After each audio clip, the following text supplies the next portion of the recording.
lessons from the lesson. Live in the hills, but I still get a spread. Started with a little, but I still reinvest it. Fear how I feel, then you feel it's a blessing. I just want the lesson, I just want protection. I'm up and I'm down, but they sound like progression. Farmer never plans if he waits for perfection. Finger to the down. Alright, this may be the weirdest start to a video, but that's your fault since you weren't on the stream. But look at this, what we talking about. See, you can't even see the kneecaps, bro. You can't even see them, all right? So hold up now. See, boom, just like that. You see? You can still, now you get kneecap action. Okay, I'm ashy as hell. You can see, you guys always, you want to see my legs, son? Come on. They getting me on leg day. But look, you see it's a different, like, okay, it's different. It's not too bad. Okay, shout out Jordan. Okay, anyways. All right, ladies and gentlemen, I hope you had a wonderful day. We got a lot to talk about, but slow your roll, okay? I know you're going to read the title. Some of you already commenting. You be like, if you wrong, I'm going to unsubscribe. You suck. It's not going to go. Listen. I'm just trying to get across some relevant historical information. 2, I want you to understand what analysts and a lot of people on Wall Street are talking about. And 3, I want you to understand the climate that we are dealing with today. What does this have to do with? It is the non-farm payrolls tomorrow. So I got something to talk about with that. We're going to go over the craziness of today. There was a lot of different news, but literally the market ignored all of it and we melted up. And now we are actually at the highest point of the week. So it's a really, I don't know how I feel about saying the market is going down tomorrow. That's why I'm giving you, the background to it, because if we end up green tomorrow or hold these levels, that will be 2 weeks in a row of positive gains. That's exciting. So we got a lot to talk about. Make sure you drop your thumbs up on the video. Make sure we see you on the stream. It's the first link. That's why I'm doing that. It's down in there. Okay? I hope I see you there. God bless you. But let's talk about it. Tomorrow is the non-farm payrolls. This is what you need to understand. We are in an environment where good news is bad news and bad news will still be bad news. That is different because traditionally, or kind of in the past, we have been dealing with good news equals bad news equals good news, right? So what's happening tomorrow? You're getting the non-farm payrolls. Why is this so important? Because depending on what that says about the jobs, that could dictate stuff for the Fed. Here's the simple breakdown. If the non-farm payrolls is really, really good and the jobs are strong, that would be good news. Why would that not be good for the market? Because it supports the Fed raising even more and being more aggressive. People will get worried about the Fed. Now, does that mean the market's going to sell off 2, 3, 4%? I don't know. Probably not. But now on the reverse, if the jobs report does not come in good and is actually very bad, well, that's going to be good as far as the Fed is concerned. But now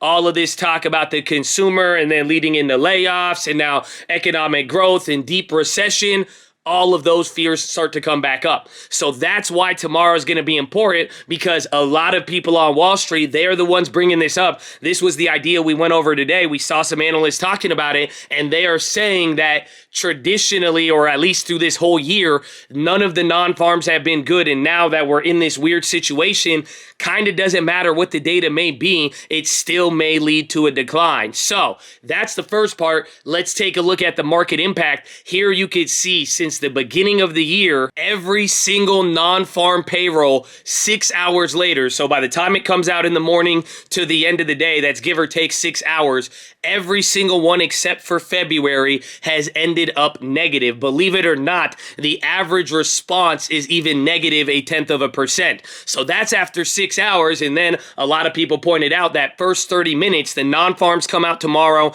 at 5:30 a.m. Pacific time, pretty much 30 minutes before the bell, I believe, or 6 a.m. or no, an hour. So you got a little bit more. But here's how it looks in the first 30 minutes. There's only been about 2 instances, 3, where it is barely closed above 0, meaning most of the time it has been negative. And now with everything from the Fed, what we had happen today, this is going to be important. This is your catalyst for tomorrow. And this is what everyone's going to focus on pretty much till the end of the day, especially with the week that we've had. So keep all of that in mind. You know what to get ready for. That is going to be key. Now, what happened today? It was absolutely nuts. So take a look at this chart. It's beautiful. It looks like a melt up song. Some of you, that's not beautiful, Josh. It's something good. I feel you.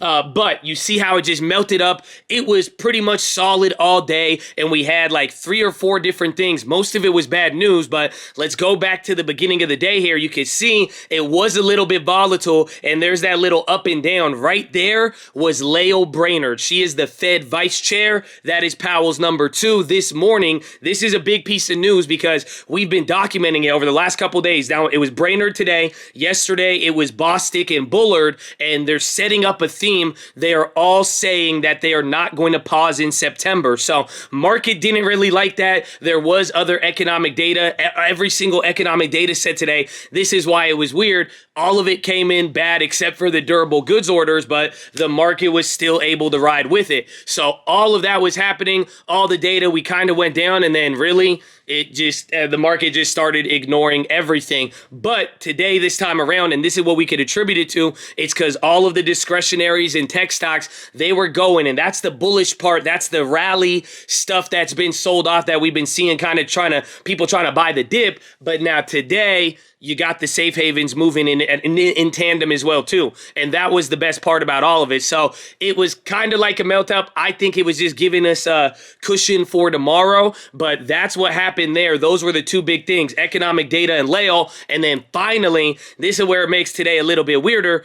OPEC came in and said they're going to be raising output. That sounds pretty bearish for oil, but even though the oil companies were the only industry red today, oil managed to shoot back up. I know it's very weird, and we're going to see, but take a look at the headline one more time. You can see CNN, they're saying that OPEC is going to be, putting more oil, and then go to the Reuters article, and you're seeing they're moving forward the oil guidance. So Goldman, they said it's not going to have an effect. It's not going to fix the current supply issue. So that's why some people were still bullish, but even then, in a weird way, this was already priced in. This 600,000, right now, OPEC is at 425,000 barrels. They said they're going to increase that to 625. So that's a 50% increase, but they said this already that coming into, August, they plan to increase it. All they announced today is that if they do suspend Russia or exempt them, they're going to pull that production calendar forward by 2 months. So that's why I was like kind of bullish, kind of negative. We'll see what happens. Again, I'm going to have an oil video for you this weekend, but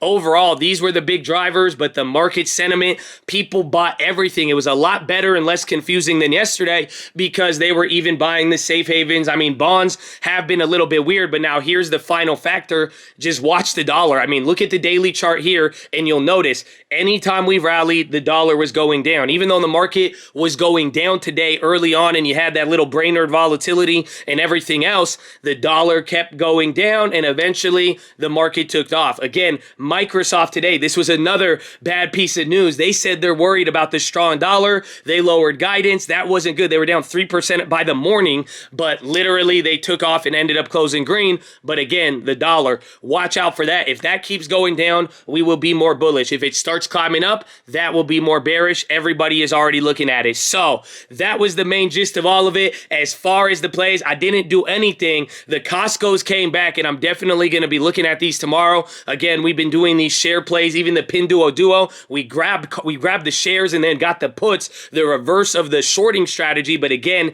using the shares, that play is up as well too. But I do have 3 plays that I'm looking at for tomorrow. The first 2, earnings. Why? Because I love these companies for earnings, and I've seen them go crazy post earnings. We're just going to see the environment tomorrow. But Restoration Hardware and Lululemon, both of them, they did kind of good. Again, Lululemon's kind of climbing up. Restoration, they announced buybacks. They popped and locked and went all over the place. But pretty much by the morning, we will get a sentiment. If things are good, go for the call continuation. If things sell off, they still may hold up. That's what I'm going to be looking for. But earnings continuation, I think these 2 will be good Friday plays. We'll see how I feel after the gym. If I'm going to go crazy, I'm going to look at those, okay? I like them. But watch those 2. And then finally, for the third play, SIGA. We've talked about the biotechs a lot. Again, I've even been saying it's very tempting when the market is kind of being a little bit slower here, or you're going back and forth, you're worried about this, or you already have positions and you're waiting and you want to keep dry powder. It's like, okay, but you see things moving. These biotechs have been going crazy, especially now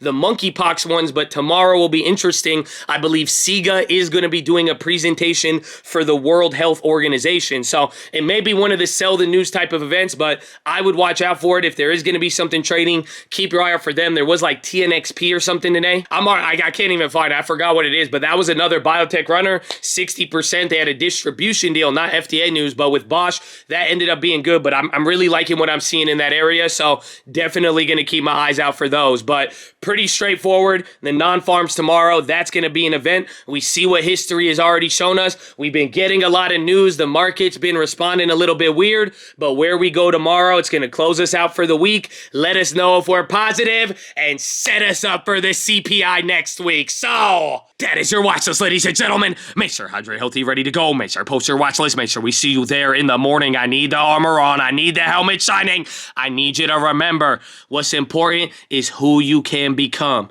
Oh yes, who you are in the future. The potential you hold is more important than even what you think you know about yourself now. That's what Confucianism says. So take it, vibe with it. Drink some water tonight. Go to the gym. Go take a walk. Be happy. Be peaceful. Know the coach loves you. We gonna be there in the morning waiting for you, baby. Can I get an amen? Amen. Can I get a like on the video? No? Okay. All right. I love you. Goodbye. Peace out.